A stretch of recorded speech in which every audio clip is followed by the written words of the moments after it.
Hi guys, welcome back to my channel. Relocation, and welcome to today's show. Howard's here. I know. Yeah, I know. We'll just get straight to it today. So when they did the press conference, Axarella and Gary Bettman, I found it really, really interesting. There was a lot of really interesting points I took away from that. And the tone and the way it went down as well, I thought some of it was really, really interesting. And I was making a lot of notes, so I was literally stopping and pausing, to jot down some points. Didn't do that with the Salt Lake conference because one Utah, it was just like a tip, just like something I've heard many times before. Whenever a new team comes into the league, oh, we're really excited, and all the league's so excited. Like, oh, fuck off. So I didn't bother taking notes of that one. But the other one, the Coyotes one, I really did because I thought, because that other two, this is the more key press conference because we will try and get some answers and just really important questions. And also, the way those two handled it, shoddy, absolutely shoddy. I mean, Guy Bettman was just completely like, how is he in charge of this league, Howler? Because the way he talks to the media at times, it just makes it's just astounding the way he could be so rude to some of them at the times. It's shocking. It absolutely is shocking. It really is. No, but I thought until we got to the Q&A, Alex Varela was doing actually quite well. I know you might be shocked by that, Howler, but I thought he was doing quite well when he did his opening remarks. I thought it was very good of him to actually take responsibility for once. Not many owners in sports teams, when something goes wrong like this, they don't take responsibility for the part they played. And he did. I was like, wow. So we're through some of the takeaways from it, and more details on that. So we'll start with what the commissioner said. So from the commissioner, some of the key things that I found very interesting here that he said was, Guy Bettman said that they felt that the Mullet Arena would only be 3 years, and they would accept a fourth, if they felt they could see the arena on the horizon. Well, that of course is how the deal actually panned out. Sorry, how do you want to say this? How it might be a bit easier. Because obviously that was how the deal panned out when it was struck. Back in February of 2022. It was one of the many big news articles that I had to catch up on when I came back from Olympic break. Because that was the proposal. Originally was going to be 3 years, so next year would have been the third of the 3 years, and 25-26 was going to be put in as a fourth one in case something was to go wrong with the referendum in Tempe, and they could have that as an extra year just to be on the safe side.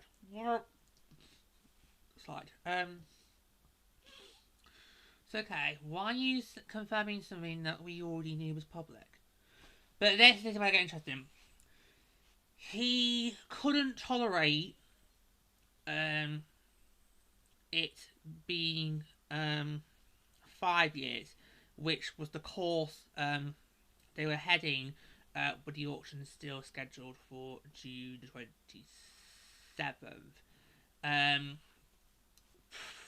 Now, we've already talked about that. We've already talked about how those two reasonings are not excusable reasonings for why you have essentially deactivated Paul Howler. Those were not, we talked about, those were not good excuses. Okay? Because we all knew that probably it was going to be at least 5 years minimum. We all had a feeling it might be that. We knew that the auction was going to be coming at the end of June, because when the auction was first talked about, back when there was no date, we were told that you would have to give 10 weeks notice before the date was to be of the auction, and that's what's happened. So You know, I mean, I just think those two reasons alone are inexcusable to say this is why we are no longer playing in Arizona. Those two reasons are just they just don't cut it. They are not good enough reasons why you have basically deactivated the franchise and created a brand new one in Utah. Those two reasons to me, like, they just do not stack up. So you're going to need to do better than that going forward. But yeah. He also said he felt wasn't fair on the players and didn't think it would be tangible if the Coyotes were to ever reach the Stanley Cup playoffs or even indeed make it to the Stanley Cup finals. That's not a good excuse because Muller Arena seats about 4,500, which would roughly be a full night at an AHL game.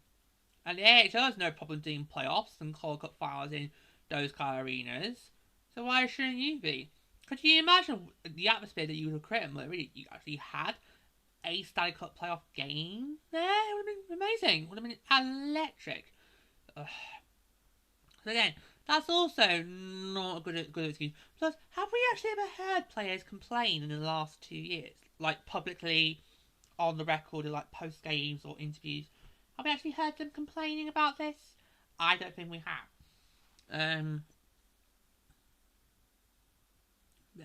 Yeah. So far, not good enough excuses as to why you have gone and done this.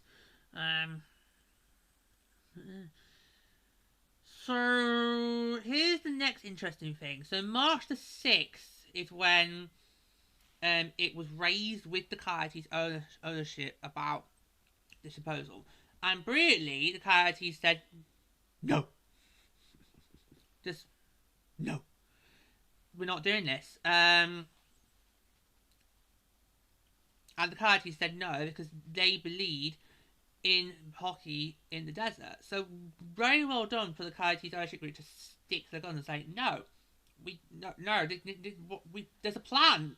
Do you not see, Guy Bevan? There's actually a really rock solid plan in place. You just gotta let the process play out. There's a really rock solid plan. Why do we need to do this? No.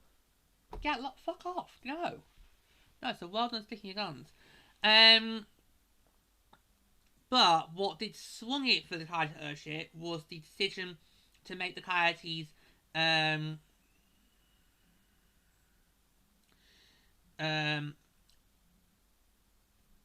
inactive. That is what ultimately swung it. And also, Axmarello is still allowed to be on the board of governors. So he's still allowed to be an active member. He's still allowed to attend meetings. It's just he doesn't get a vote. So he's still allowed to attend all the meetings. He's still allowed to be a member of the board, but he doesn't get to have a vote because he's an owner of an inactive franchise. So that ultimately in the end is ultimately what swung it for the Coyotes ownership there. Surely he should still be allowed to have a vote because the Coyotes aren't officially desist yet. They're just inactive. So there technically is 33 franchises in this league now. It's just one of them is just inactive. So he should still be allowed to vote. But that ultimately is kind of what swung it then. The proposal to make the Coyotes inactive and to give him that 5-year exclusivity, that ultimately is obviously what swung it. Right, so let's now hear from the horse's mouth. Let's hear what Axelrod had to say. And when he spoke, I thought he was doing really, really, really well. You could hear the remorse in his tone. I was monitoring the tones of both of them very, very closely. Guy Bettman was like a robot. Heartless, cold, callous, no emotion. With Borrello, okay, he's a bit of a prat, but I actually saw some decency and some humility in him, his tone. So let's see what he had to say for himself. So these are some of the points that I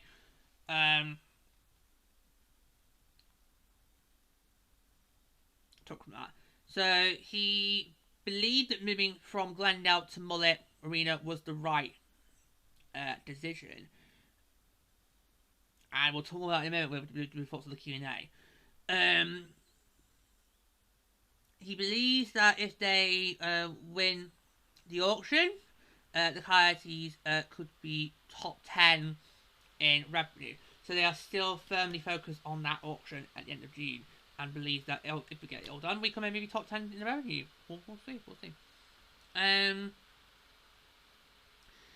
He's called it the most painful decision he's had to make, and he also shares in the fans' heartbreak and took full responsibility for the outcome. That when he said that was like, well done, predict, because a lot of us would accept responsibility for that.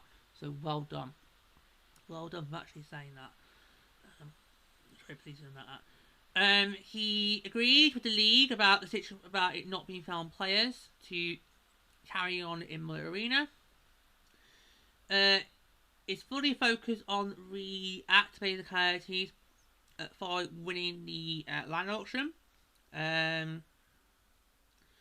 Should he do so on June 27th, as obviously was already planned.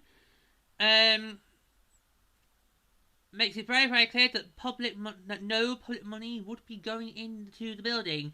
Said Arena. So remember, as always, of course, that. As we are seeing across America, nobody wants to give public money to fund something a billionaire can build. So yeah. But of course, he does need the support of all the community and its leaders. Plans to financially support youth hockey debate throughout the region. It's good there. He understands that obviously he'll be judged by what he does, not what he says, which is very, very good, because obviously for some fans they have lost the trust in him, so obviously his actions are going to be very, very key. The final point I thought was very interesting was, in his opening remarks, he did say, plan to ask the AHL to relocate the Roadrunners to Mullet Arena as kind of a way to keep the momentum going in the area. Now, that was an interesting point, because there had been rumours circling about that the Roadrunners might be moving to Mullet Arena next year, despite the fact that the Roadrunners have got 2 years left on their lease in Tucson, and it would be quite messy. We'll cover that as a separate video in no time, but yeah. But that's the key thing I want to put here. He said that was his plan. We get to the Q&A. I'm going to just put out straight away the Q&A. Straight away in the Q&A. We get to the Q&A, and this is when it all falls apart for Axarello, because he was doing so well. He gets to the Q&A, and then when he asked about the Roadrunners, he then kind of backtracks and says, "Oh, that's not something I'm definitely doing. It's something we." But you just said in your opening statement that you plan to move the Roadrunners into Mullet Arena. So which is it, mate? Come on! Like, it was just it was a car crash. That Q&A, it was a car crash, because basically all the things he said in his opening remarks has then got unpicked. Travesty, absolute travesty. But in the Q&A, he made it very clear that he understands that obviously people will have lost trust in him, because there are quite a few people who do not want Coyotes 2.0 to be under this ownership, and I understand that, because for me, if we had ever got our terminal in Oakland, I would not want John Fisher and Dave Campbell to be under that ownership. But the problem is we're stuck at ownership, because Coyotes 2.0, I believe what I've been told, what I've heard, is they can't be sold to somebody for another 5 years. So when the Coyotes get reactivated, you are going to be stuck with Morello for at least 5 additional years. That's what I've heard. Yeah. And obviously he couldn't stress enough how important it was to win that auction. And the league also set out some of the benchmarks that would need to be ticked off for the Coyotes to be reactivated. So this is the interesting thing. the AHL would need a year and a half's notice to reactivate the Coyotes. And another interesting thing is that they don't have to wait until the full 5 years are up.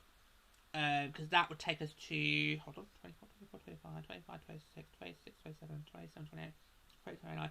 Yeah, because if you use the full 5 years, we don't see the Coyotes again until October 2029. So, he also said, you don't have to wait for the full 5 years to be up. And they basically, this process can go as fast as they'll allow.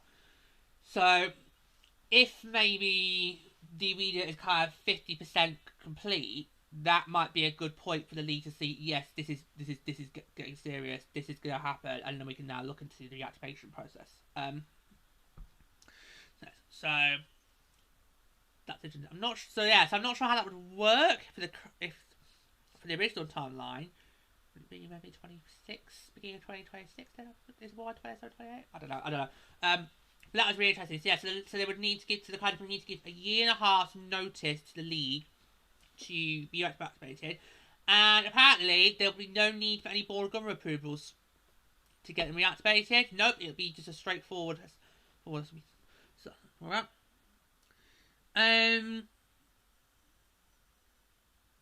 Yeah, so as I mentioned, concrete proof of action obviously would be shovels in the ground. Well, that always has been the concrete proof. Until you get a shovel in the ground on any project, it's not guaranteed to happen. Of course, that's the concrete proof. He got. I actually got asked a question about unpaid bills. He says that he was not aware of unpaid bills, and he also says that was not the reason why the Coyotes were evicted from the River Arena at the end of 21-22. The reason was, and I've been wanting to know what this reason was, so I'm glad we now got it. So, according to him, the reason is that they did not want to sign a 20-year lease agreement in Glendale, as they felt it was not right. And I don't know it's right either, because Glendale is very far out from a lot of people in Arizona. It's quite far out of the region, so you would need to be closer to your fan base. So, yeah, 20. No. I mean, they could have maybe not looking to negotiate something where you can have an opt out. So if you've got an arena being built, you can then opt out by because you can then move into a building. But 20.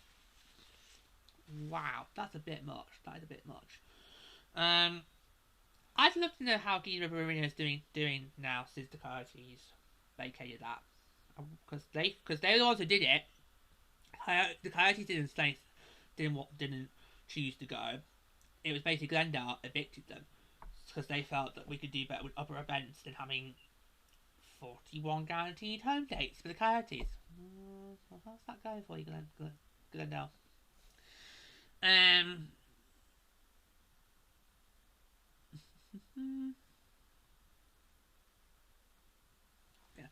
And there's one more point I want to talk about, which I thought was very interesting, because he got asked about why do you not make public media appearances? And he straight away said, I don't like the media. And I was like, oh, God, did you just say that? Oh my God. Did he actually say that? I mean, mate, you have a job in the public eye. You can't avoid the media. It's like, oh my God. Because that is the kind of answer that you can think of and have those views, but you don't say it when there's a camera in front of you or you're wearing a microphone. Have we learnt nothing from the many, many TV mishaps of politicians here in the UK? You don't do that. It reminded me of Nicola Sturgeon's I hate the Tories remark, which she said on Laura Kuenssberg's show a few years ago. I was like, well, yeah, she can think that, and of course I think that too, but I'm not going to go and say that on national telly. It's like, oh, It's like, oh my god. And then you got Gary Bevan trying to dig a hole out of it by saying, no, can I just make it clear? But he's not saying that. No, Gary, he did just say, it's like, why? It's like, why, Gary, why are you trying to dig him out the hole? No, he's dug his own grave, let him lie in it. It's like, oh my god. But then it's like, did that actually just happen? Did that actually just happen? Did he actually just say that? He did just, he quote me on that, he just said that, right? Do you have that, don't you, Howler? Yeah. Oh my god, oh my god, oh my god! Oh my god. You don't say that, Howler, when there's a microphone on you. Okay? You can think, okay, the media aren't great, and he can think that, and he can have those views. Nothing wrong with that. It's just, don't say them where there's a camera in front of you, you've got a microphone on, and this is being streamed live across the world. It's just, you just don't say that, Howler. You can think it, you can say it out to your friends and family, but you don't say it when there's a camera in front of you. Oh my god. No. So it was just, he was doing well to begin with, and then it gets to the Q&A, and it all kind of just sort of fell apart. And it's like, oh god, so you could probably see why there are Coyotes fans who don't want Axel back. But I'm afraid you're stuck with him. You've got no choice. It's either him or it's him or bust. Brother or bust. Literally, it is that. I don't know. Yeah. So, but it was a very interesting press conference, and I kind of felt we got given more questions than answers. Particularly when he tried to backtrack out of what he said about the Road Brothers. I know, right?